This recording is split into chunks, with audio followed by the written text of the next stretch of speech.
After decades spent traveling the world and picking up university degrees from Jerusalem, Harvard, and Geneva, Dr. Brown settled in New York City in 1992.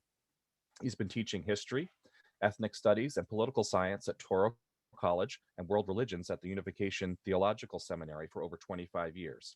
He's been deeply involved in the cultural life of New York City through his work as a featured speaker at the New York Historical Society, New York Council for the Humanities, and numerous other libraries, historical societies, colleges, and universities.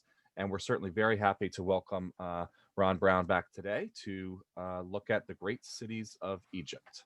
So take it away, Ron. Okay, well, thank you very much, Jeff, and especially thanks to the wonderful Port Washington Library, who's been inviting me back for these Friday lectures on the great cities of the world. Those of you who've been following me know that great travelers like me just love to get on a plane and go somewhere and discover some new place. And so hopefully I'll be able to get on a plane sometime in the near future and go off to another exciting city to keep adding to this series, which we plan to continue during the winter and into 2021. We do have one other lecture scheduled already, and that is going to be on January 29th, which is the usual Friday time slot sandwiched in. And that's going to be on Brasilia. So we're going to be jumping from Cairo, an ancient city in ancient Egypt, to Brasilia, a brand new city in a brand new country. So we are going to be exploring a lot of other cities in the future. So I look forward to seeing you, and always check the Port Washington site for the schedule to see when I will be back. So today we're going to be covering several cities, and the title is The Great Cities of Egypt, from Tutankhamun, if not before, until today, if not into the future. So once again, as you know, I teach history and all kinds of stuff at Toro College. So if I give a lecture, I have to give an outline, because if you were taking this course for credit, you would be taking notes and you'd be sending me a 700-word essay when I get done. But for those of you who are just enjoying it, I'll give you the outline anyways. Well, we'll start with founding ancient civilizations, of which Egypt is one of the most ancient. Go to the cities, where I think we just lost our PowerPoint. Okay, I think it's back. The glory of Memphis, not the one in Tennessee, but the one in Egypt. Then the interruption of the god Aten and the founding of a new city. The Greeks coming into Egypt and establishing Alexandria, then the Muslims taking over and establishing Cairo, and then Napoleon invading and making Egypt world famous, and then the British, and finally up to independence. So let's get going. Well, founding civilizations. Egypt figures prominently among the great civilizations of the ancient world, whether it is Babylon, famous Hanging Gardens of Babylon, the Indus Valley in modern day India and Pakistan, Egypt, Israel, the land of Canaan and Jerusalem, Greece, Athens, China, the great cities of the ancient civilization, India, the Indus Valley, and then the Moguls and other civilizations, and in the Americas, the Aztecs and other ancient civilizations.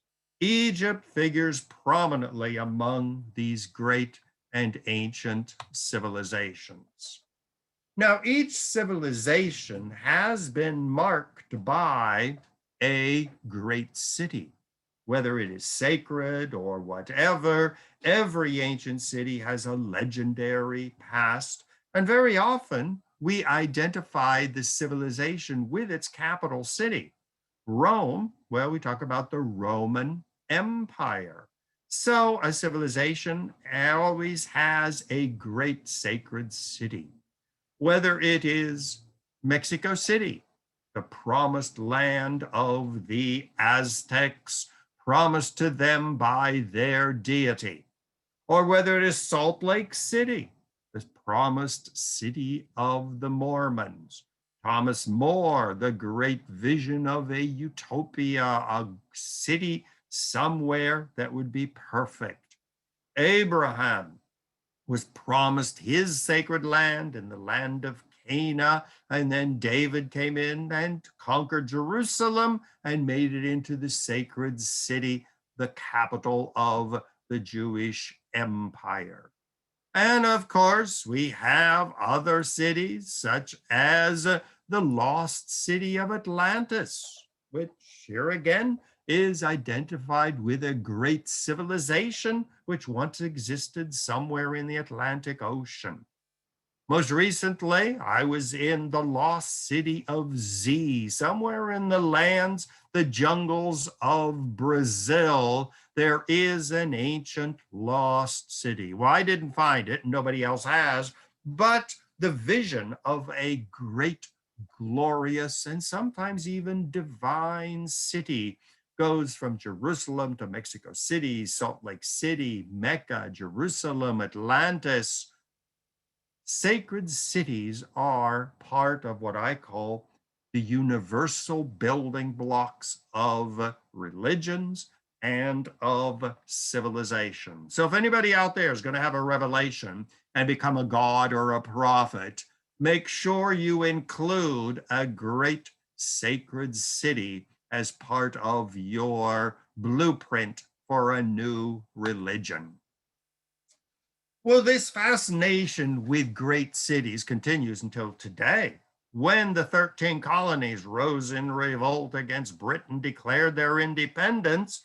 Well, no other person than George Washington came up with the idea of building a brand new capital city, equidistant between Massachusetts and Georgia, on the banks of the Potomac, and building it in Greek and Roman architecture to show that the American democracy was rooted in Greece and Rome. So a city is more than just a place with a bunch of people. It is a vision.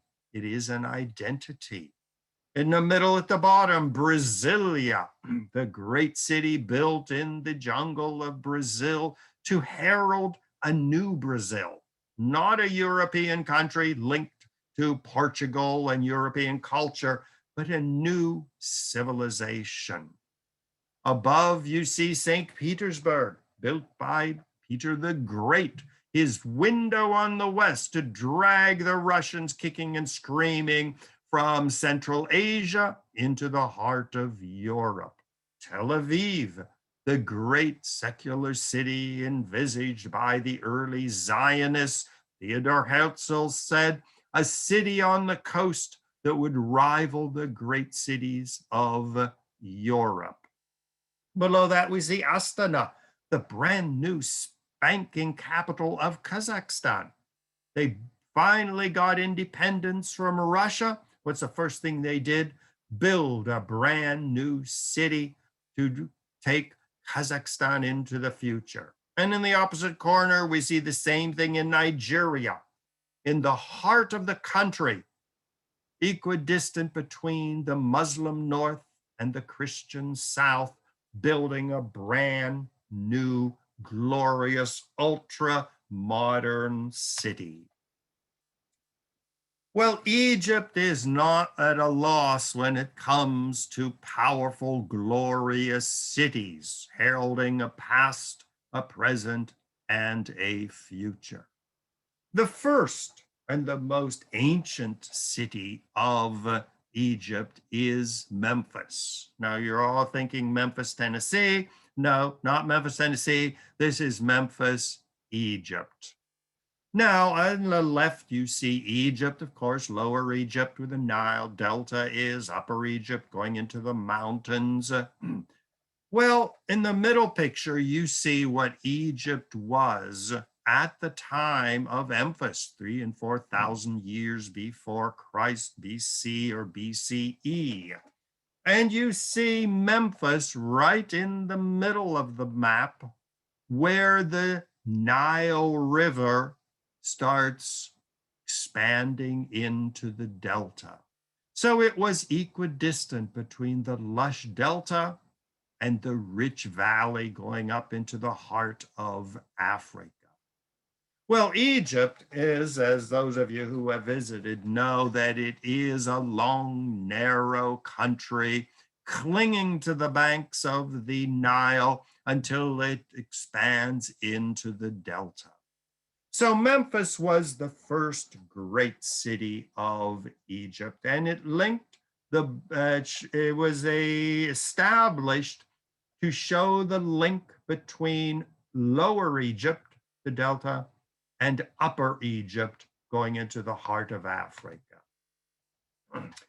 It is believed that it was Pharaoh Namer, the unifier of Upper and Lower Egypt, who established the first dynasty, conquering the delta, expanding up the Nile, approximately over 3,000 years BC, which makes it 5,000 years ago, launching what is today called the First Dynasty. And Egypt emerged as the great empire of the ancient world. Well, the crowns that the pharaohs lived, if you look at the picture at the upper middle, you see three crowns. The one on the right, Upper Egypt, the one in the middle, Lower Egypt, and the one, I got those backwards.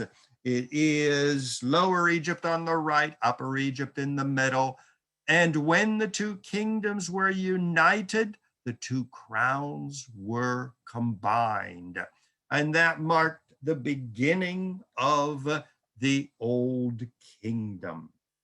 Well, of course, the unification of the two halves of Egypt just called out for the creation of a new city to herald the unification of Egypt. Here again, what did George Washington do? The unification of the 13 colonies into a new country demanded a new city. Well, the picture at the bottom is very illustrative because it shows the various skin colors of the Egyptians. The people of the Delta were Semites like the Jews, and the other people of the Middle East, light-skinned, straight hair. The people of the Upper Egypt, going into what is today Sudan and Ethiopia, were dark-skinned. And so you see the blending of two empires into one, the blending of two peoples into one. So Memphis became the capital of this new emerging empire. Now, this was the empire that also began the building of the pyramids. On the right, you see the so-called step pyramid, which was the pyramid of Pharaoh Djoser.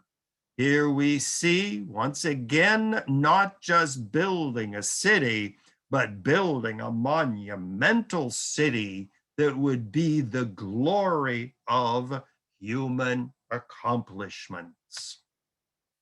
The pyramids were built. The Sphinx was built during this glorious age of a united Egypt. Now, that guy standing in the lower left, that's not a pharaoh, that's me on one of my trips to Egypt. This was 1978. So you see, I had hair. I was a few pounds less than I am now, but still the intrepid traveler climbing up on the pyramids. And at the picture in the middle and on the right, you see the monument of the newly united Egyptian empire, which of course expanded, grew in size, conquering well into the jungles of Africa, along the coast into Libya, and up the coast to the land of Canaan and modern day Israel, Palestine, Syria, and Jordan.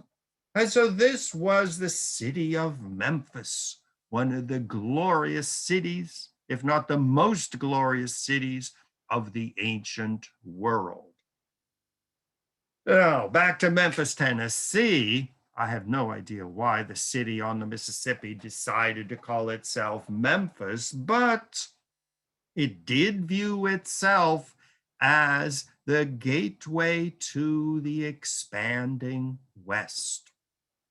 And in fact, Memphis is very proud of its namesake back in ancient Egypt. And the left, you see, it has imitation obelisks and imitation Egyptian architecture to show that Memphis claimed to be the link between the old colonial world of America and the new expanding westward movement. Well, Memphis grew and flourished until into the story marched another pharaoh. And this was Pharaoh Akhenaten, who ruled approximately in the middle of the 1300s BC, BCE. Well, he had a vision of the one God. He's the father of monotheism.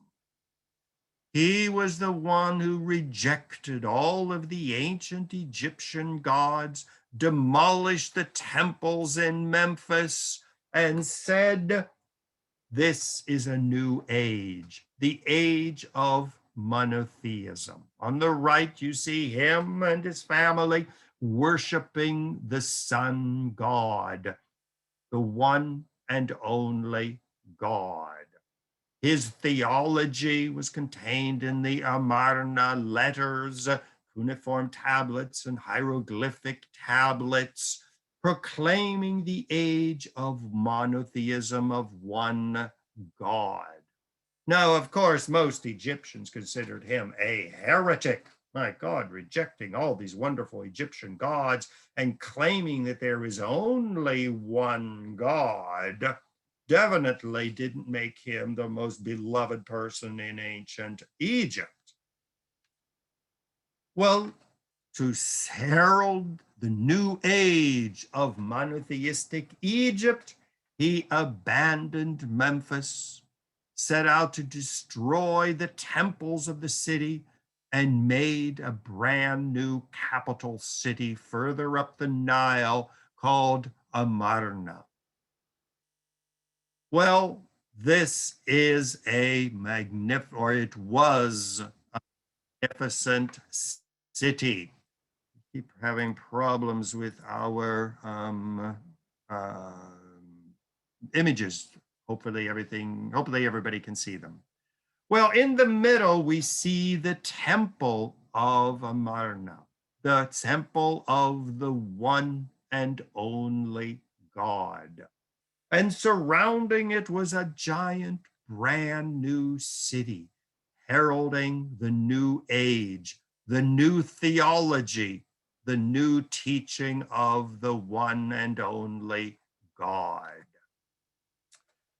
Well, the Amarna secret, the lost city of Akhenaten, really captivated the world because this was a new theology, a revolution.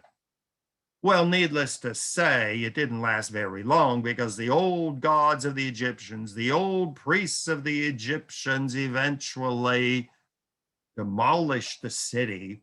And today, you only see the stone ruins of this once glorious city that only exists in the imagination now because when he was overthrown, and monotheism was suppressed, the Amarna, one of the most glorious cities in Egypt, was totally destroyed.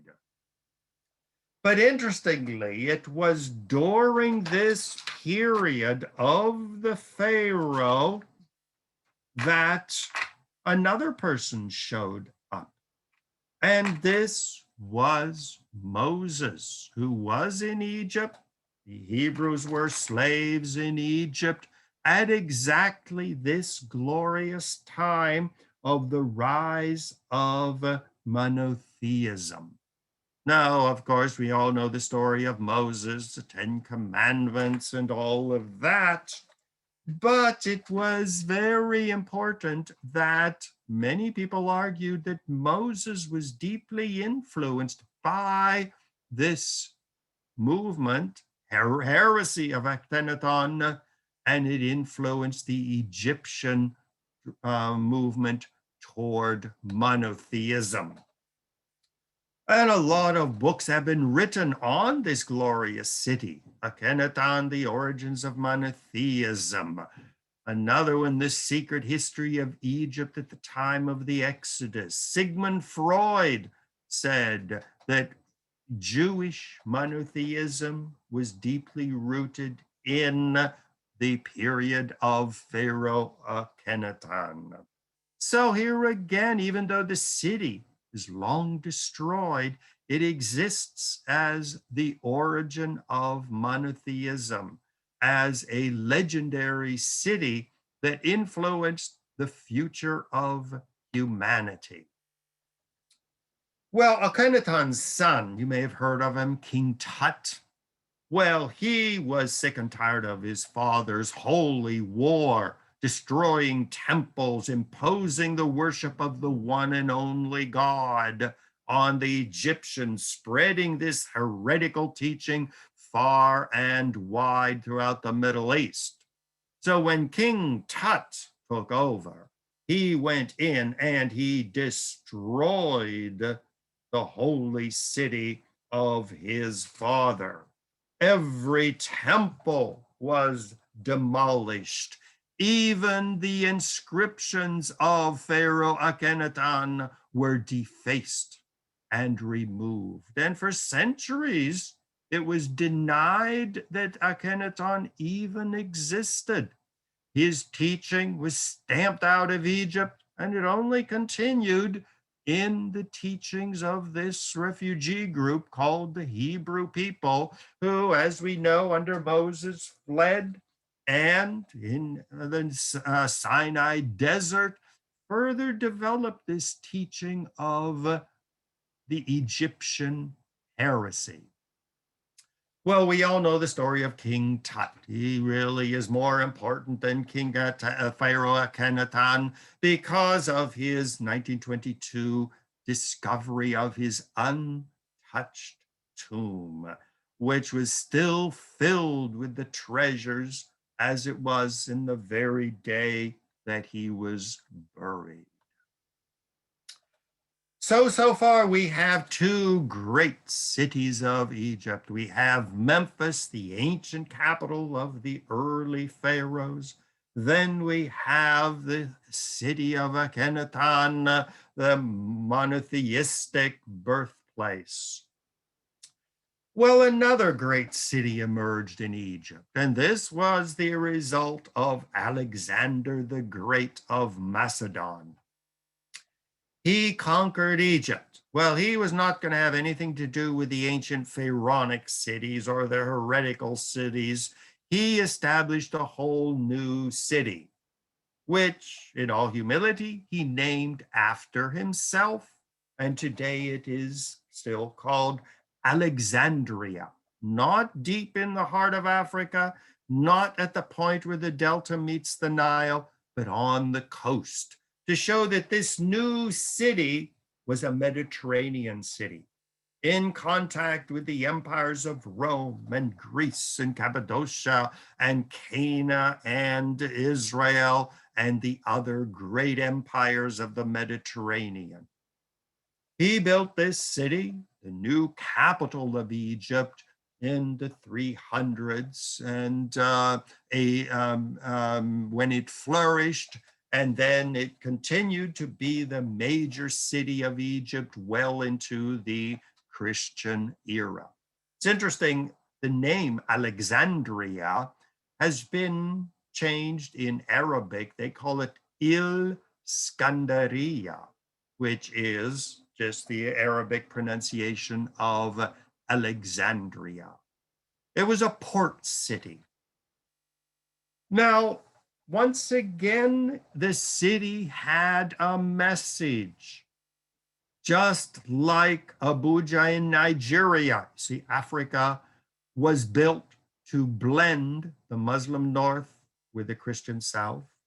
Brasilia in the interior was to cut Brazil's ties with Europe and launch it into the future as a great world power. Just as Washington, D.C., on the border between the northern states and the southern states, each of these cities had a message. St. Petersburg was Peter the Great's window to the west. So each city has a message, and Alexandria's message was clearly, we are now part of the Mediterranean world. Well, Alexander the Great and his successor kings celebrated Alexandria, the great lighthouse of Alexandria, the inspiration to the Statue of Liberty, burned bright to bring the ships into the safe harbor of Alexandria. The Library of Alexandria brought the greatest writings of the ancient world, copied them, and became known as the greatest library in the world. In fact, the picture in the middle, you see that big sloping area, that is the rebuilt Library of Alexandria, which the present Egyptian government wants to reestablish as one of the great global libraries. Now, it was this Alexandria that, according to Christian tradition, gave refuge to Joseph and Mary and baby Jesus, because King Herod, the Jewish king of Israel, was not eager to have a new king of Israel claim the throne. So, according to the Christian Bible, Herod ordered that all the children of Israel be destroyed to make sure that this self-proclaimed Messiah would not grow to maturity and take over his throne. So, according to the Gospel of Matthew, we have the story of Jesus being taken by Mary and Joseph to Egypt. Well, when they went to Egypt, they were really not going to a foreign country, because Alexandria at the time of Jesus was the largest Jewish city in the world. There were more Jews in Greek Alexandria than there were in Jerusalem or Hebron or Jaffa or any of the other states of the cities of the state of Israel. In fact, the Jewish quarter of Alexandria included the Great Library.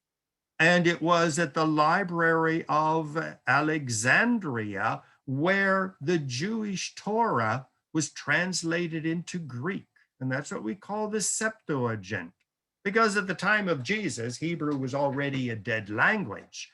It was only spoken by the rabbis and the priests. And so in Alexandria, the Jews said, well, we don't speak Hebrew anymore, and the rabbis are not very gifted in teaching it to the people. So it was translated into the Greek, which everybody spoke in Alexandria. So Alexandria was not only a great and famous Greek city, an Egyptian city, but it was the largest Jewish city in the world at the time, and it became a great Christian city. Well, Alexandria was also the city of another very famous person, and that is Cleopatra. And as we all know, following the Greeks, it was the Romans who took over, and Cleopatra, that's an actual portrait of Cleopatra as she existed.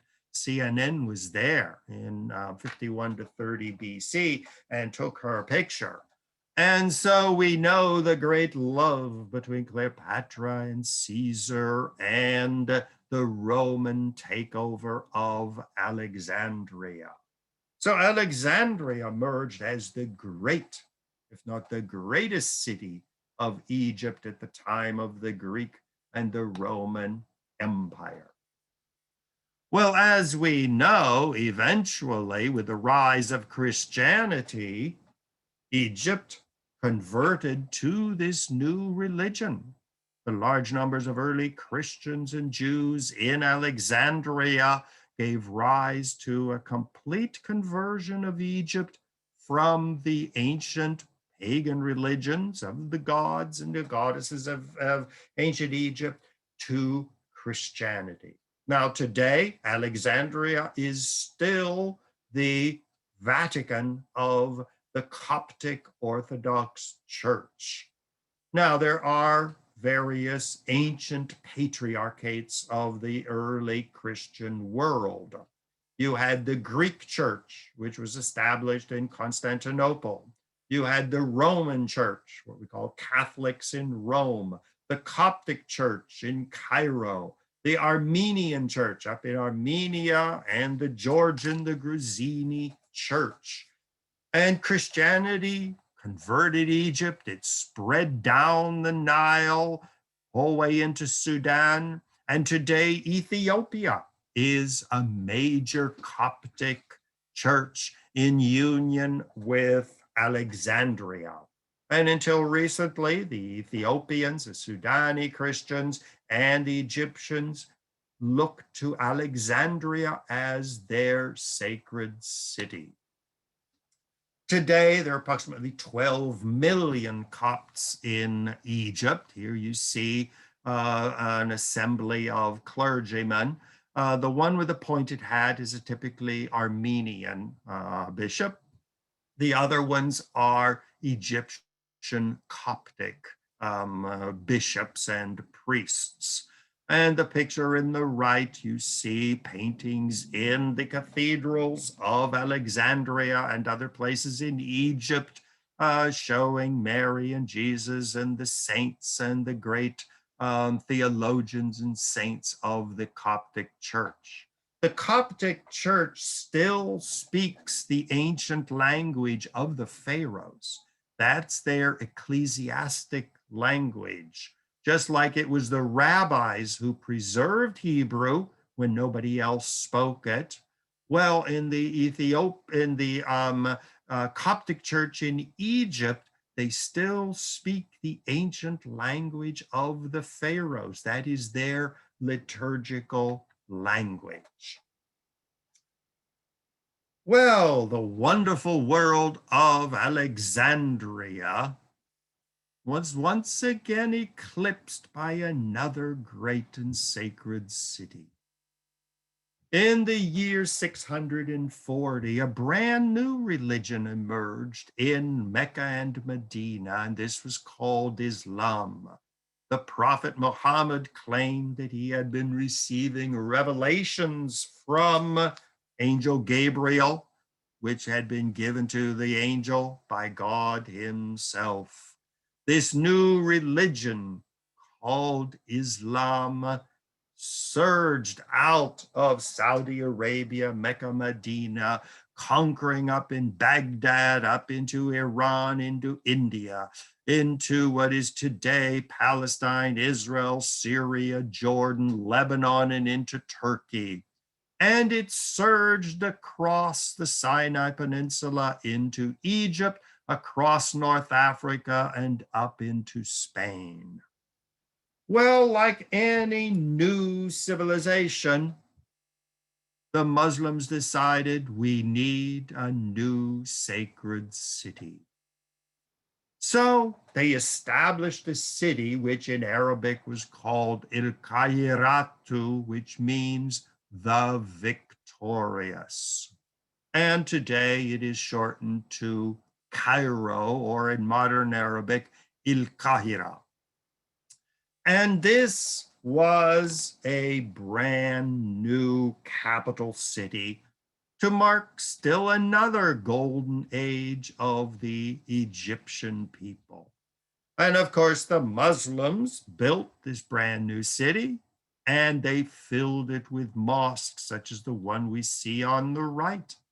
Now, the significance of a brand new city where no city had existed meant that there were no pagan temples, there were no Christian churches, there were no synagogues in the area.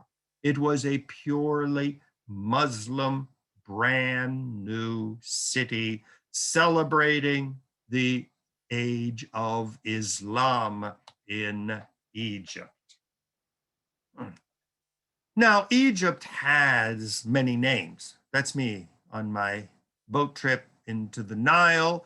And on the right, that's me visiting a bunch of Egyptian friends. The guy on the left was a student at the university. They were great sources of information on daily life in Egypt when I was was there.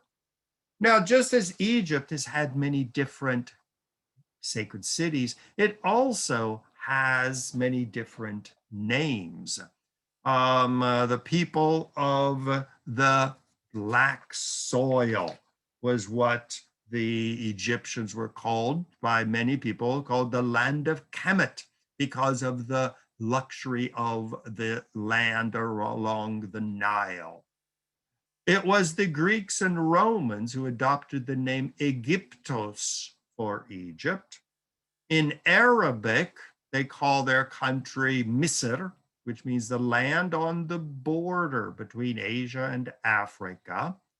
In Hebrew, they called Egypt Mitzrayim, which is the name they use today, coming from Misr. Now, since the Jews had suffered in Egypt, many people claim that our word in English, misery, comes from the word Misr in Arabic or Mitzrayim in Hebrew. So the names of a country change. Now, many countries have many names. For example, Germany is what we call it in English, but that's not what the Germans use. They call it Deutschland. So many countries have different names. Well, Muslim Cairo was a glorious city. Islam expanded. They built mosques all over the place. In 970, Al-Azhar University, the oldest Islamic university, was established, the oldest and the most prestigious Islamic university in the world. Here again, drawing on the great wealth of culture in the Middle East, and a brand new university for a brand new religion. The Cairo Citadel in the 1100s, massive fortress, stone walls with the towering mosques in the background. Now, if you look at the mosque, like most Islamic architecture, they drew heavily on Roman architecture. You see the domes. This is very typically Roman architecture, rounded arches. So the Muslims, when they built Cairo, drew heavily on the prevailing architecture of the Greek and Roman world. The Maimonides Synagogue. Once again, Egypt was a great center of Jewish enlightenment. Moses Maimonides, Ben Maimon in Hebrew, was in the 11 and 1200s from Cordova, Spain, but he ended up migrating, traveling around the Muslim world, and settled in Egypt, where he became one of the greatest Jewish teachers of all times. And there you see a statue of him. Sort of find it strange that it'd be a statue because Jews don't like statues, Muslims don't like statues, but there is one of him in front of the Maimonides Synagogue. Well, gradually, with the rise of the Turks who took over the leadership of the Muslim empire, the Ottoman Turks conquered Jerusalem and conquered Baghdad, and of course, Mecca and Medina and Egypt. One of the greatest of the pharaohs, pashas of Cairo was Muhammad Ali. This is not the boxer. This is the king of Egypt, who was born in Albania, just north of Greece, rose in the Turkish Empire, and declared himself the king of Egypt with his throne in Cairo. And just like every other pharaoh, every other king, George Washington, Peter the Great, every ruler wants to leave his mark on the great city. And so it was Muhammad Ali who built the mosque in 1848, one of the most ornate and beautiful mosques in all of Egypt. Once again, we see the influence of Roman architecture, the domes, with the minarets, one dome attached to another one, towering over a fort near the city. Inside, since Islam forbids statues and paintings of people or even of animals, the interior is typically Islamic architecture, geometric patterns, designs which are not representatives of people or animals. This is a tradition which they inherited from Judaism, where statues and paintings of people, mosaics of people and animals are forbidden as idol worship. Well, another chapter in Egyptian history began with Napoleon, of all people. Well, we all know Napoleon expanding his French empire, taking over most of continental Europe, and his fateful march to Moscow, which ended in his defeat. Well before he became emperor of the French, he was simply General Napoleon and was out to spread the glory of La France far and wide. Well, one of his more interesting expeditions was to go to Egypt. The land beckoned. Think of the image of the pharaohs creating giant empires. He was inspired by the pharaohs of Egypt. And when he became emperor of France, he styled himself as a new pharaoh and surrounded himself with everything he could steal from his expedition to Egypt from 1798 to 1801. Books have been written about Napoleon in Egypt, drawing inspiration from the glories of the Egyptian empire. Napoleon loved Egyptians. He loved the Egyptian civilization, Egyptian culture. And when he was finally expelled from Egypt by the British and fled, barely made it back to France in 1801, well, he was ready to build a new empire, his own empire in France.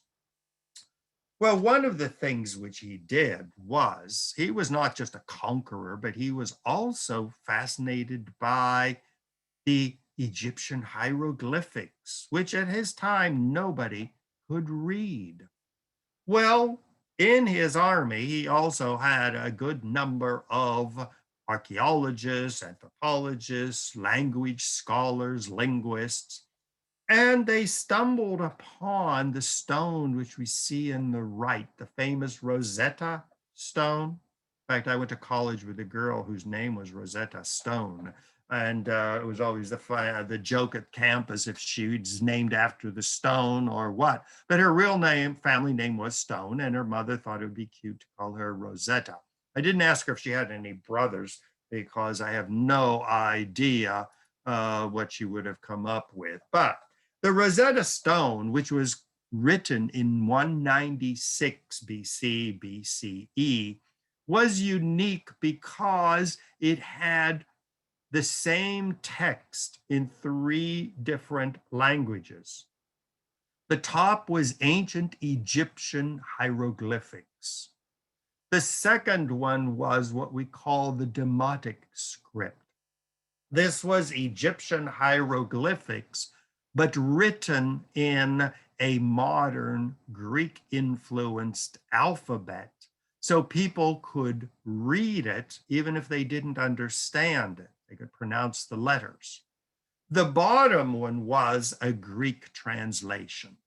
So they had the Egyptian hieroglyphs. They had a phonetic version of it in Demotic script. And at the bottom, they had the Greek translation. So because of Napoleon, all of the Egyptian hieroglyphic scripts could now be read. Well, Egypt entered European culture and even American culture with a bang. Everybody became fascinated by Egypt. Even in far off New York City, when we wanted to build a new prison called the Tombs, it was built in the Egyptian revival architecture.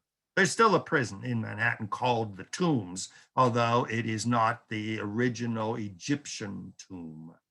The New York City Reservoir, which is where the New York Public Library is on 42nd Street and 5th Avenue, was built in the Egyptian style.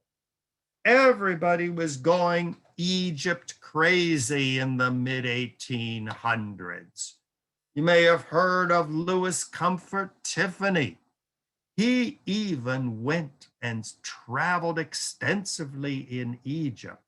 Now, we think of him as a designer of furniture or this beautiful Egyptian style jewelry. We think of Tiffany lamps and mosaics and carpets and furniture.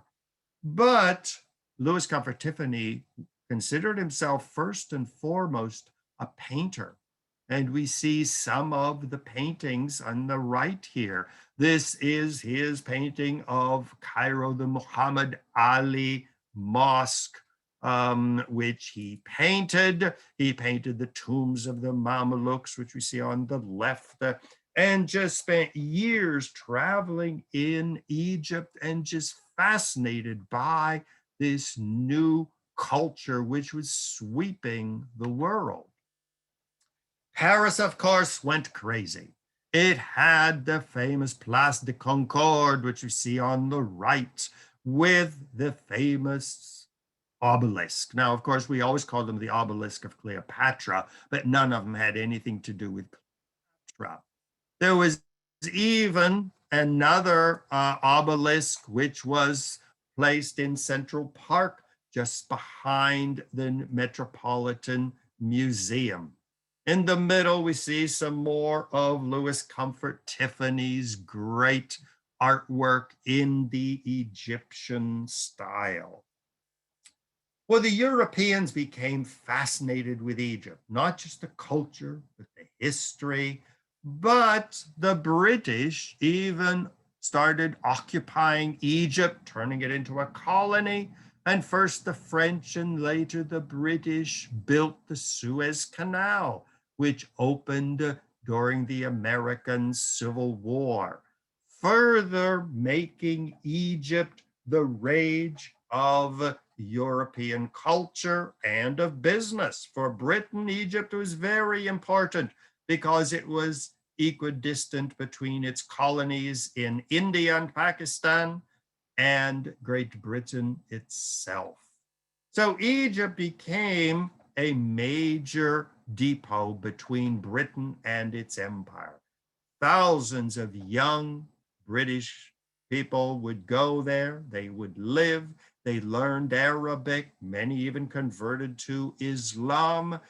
They became the great archeologists, anthropologists, historians of the Egyptian civilization. Well, Britain eventually annexed Egypt as part of its great empire. And here we see the British Empire. And once again, you see the islands of Britain, then you see Egypt, and then you see Asia. What is today Burma, India, Pakistan. So Egypt was a crucial link. You could no longer had to sail around South Africa. And so it became one of the most important parts of the British Empire. Well, of course, the British, like the Turks, like the Arabs, like the Christians, like everybody else who occupied Egypt, really dedicated themselves to making it a wonderful city. The British built the first great Egyptian museum in 1902. See it at the bottom on the right. Really taking seriously Egyptian archaeology and anthropology. In the middle, that is the exterior of the museum. The Cairo Railroad Station, 1892. Once again, modern transportation. Well, it was more than just a railroad station. The British were building the rail link from Egypt down through Africa to South Africa. And this was the terminus on the Mediterranean, and the other end was in South Africa, of course, to exploit Africa for everything they could get their hands on. So the British really set out to make Cairo and Egypt into a modern European country. Now, when I was back in Egypt, I spent loads of wonderful time at the Cafe Gropi. It was, as you can see, Art Deco architecture, downtown building, very French and European looking in the new section of Cairo. And this was, actually Gropi was Swiss. And he was the father of what we would call today the Starbucks rage. Just like today, every city has to have a Starbucks. Well, back in the British Empire, every city had to have its Gropi. They didn't let you in if you were dressed in the Turkafia or Arabic style. If you were a woman, you couldn't wear a headscarf. You had to be Western European. And even if I showed up in messy jeans and a t-shirt, I was let in because I added to the European character of the cafe. Fascinating place, which from what I've heard from friends is still there and going strong, and it still has the same charm as it did back when Cairo was an outpost of British civilization. Well, eventually, great Egypt started going into another era. And this was the rise of nationalism in the Middle East. Egyptians started saying, we are Egyptian. We want to get rid of British occupation, get rid of all this Western influence. And so Egypt went into a period of nationalization. The 80,000 Jews, predominantly in Alexandria, ended up fleeing or were expelled. The Christians largely left, and Egypt was becoming more and more Muslims. Now, this was happening throughout the Middle East, where it was a rise of nationalism, meaning every country had its identity and was very intolerant of non-residents. The Jews from Iraq were confronted with the rise of Arab Muslim nationalism, and the 140,000 Jews of Iraq fled to the new state of Israel in 1948. Turkey, when it expelled the Armenians, approximately 1.5 million Armenians were killed and another several million were expelled. 900,000 Greeks were expelled from Turkey because it was the age of Turkish nationalism. 800,000 Palestinians were expelled or fled from Israel as Israel was turning itself into a Jewish state. And so the Christians, the Jews, the Armenians, the Greeks, Christians in Egypt suffered from this very similar rise of nationalism. Those Jews or Christians or Greeks or who remained in Egypt usually lost any right to vote. Very often their lands and buildings were expropriated. They were not allowed to build, that should be construction of houses of worship, not workshop. Synagogues were demolished, churches were demolished. Non-Muslims had to start paying a tax in order to remain. Now, this suppression of minorities was par for the course. Saudi Arabia banned Christians entirely. The Jews and the Greeks of Turkey and Iran and Pakistan and other countries were expelled. Egypt entered into a very militant phase with Gamal Abdel Nasser, who was president from 1956 to 70. He nationalized the Suez Canal. He expelled the last of the Jews and the Christians and ended up leading Egypt into the 6-Day War, and which ended up with a massive defeat for Hussein, and he lost the Sinai Peninsula, which was occupied by Israel, and that was the high point of Egyptian nationalism. Well, of course, we know the rest. Nasser was overthrown in 1970. Eventually, Egypt and Israel signed a peace treaty, and the Sinai Peninsula was returned to Egypt. And so that's a situation where we are now. But glancing into the future, Cairo and Egypt are surging into a new era. Cairo, once again, remains the capital of this booming country. Cairo now is listed as one of the mega cities of the world. Well over 21 million people crammed into the city. Skyscrapers, highways, even the pyramids of Giza on the outskirts of Cairo are being surrounded by housing developments. So Egypt is moving into the future.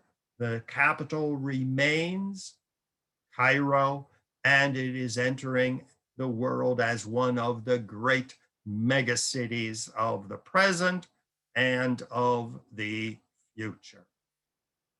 So once again, that's me floating on the Nile. Look at the difference. Look at all that hair I had, and it had some color. I mean, a very different person, and that's me here in New York City today, teaching history, political science, and whatnot, and of course, planning for my next great trip to some exotic place so I can come back and bring the fruits of my travels to all you people out there in Port Washington. So this is the end of our whirlwind tour of the great cities of Egypt.